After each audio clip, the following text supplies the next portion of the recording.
ഞാൻ ആദ്യമായിട്ടാണ് പഴനിയിൽ വരുന്നതെന്ന് മുൻപത്തെ വീഡിയോയിൽ പറഞ്ഞിരുന്നല്ലോ. പഴനിയിൽ ഇന്ന് ഞങ്ങളുടെ രണ്ടാമത്തെ ദിവസമാണ്. ചെറിയ ഷോപ്പിംഗ് ഒക്കെ ചെയ്ത് നടന്നു. പഴയ പോലെ വഴിയോര കച്ചവട തിരക്കുകളും ഒന്നും ഇല്ലെന്നാണ് റാമിൻ്റെ പരിഭവം. അതുണ്ടായിരുന്നപ്പോൾ നല്ല ഓളമായിരുന്നു. ഒപ്പം ഒത്തിരി മലയാളികൾ പറ്റിക്കപ്പെടാറും ഉണ്ടായിരുന്നത്രേ. എനിക്കെന്തായാലും മുൻപത്തെ ഇവിടുത്തെ കാഴ്ചകൾ അറിയില്ലല്ലോ.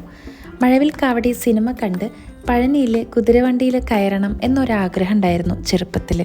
അങ്ങനെ ആ ആഗ്രഹവും നടന്നു. റൂം വരെ ഒരു ചെറിയ ട്രിപ്പ്. കുതിരക്കാരൻ ചേട്ടനായി ഞങ്ങൾ നല്ല കൂട്ടായി അപ്പോഴേക്കും.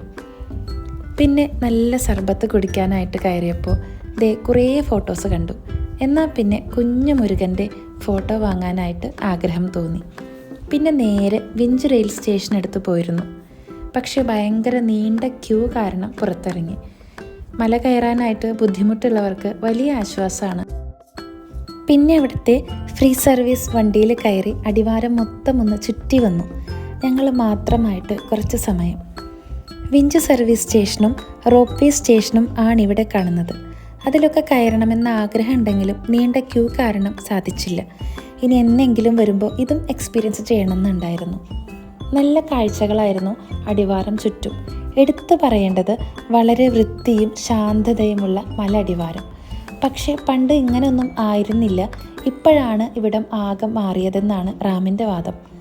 പിന്നെ വീണ്ടും റാമിൻ്റെ കുട്ടിക്കാലത്തെ നൊസ്റ്റാൾജിയ കഥകളെല്ലാം കേട്ട് ഞാനിരുന്നു. അങ്ങനെ പഴനിയിലെ ഏറ്റവും നല്ല നിമിഷങ്ങൾ മനസ്സിൽ നിറച്ചാണ് ഞങ്ങൾ തിരിച്ചു പോയത്.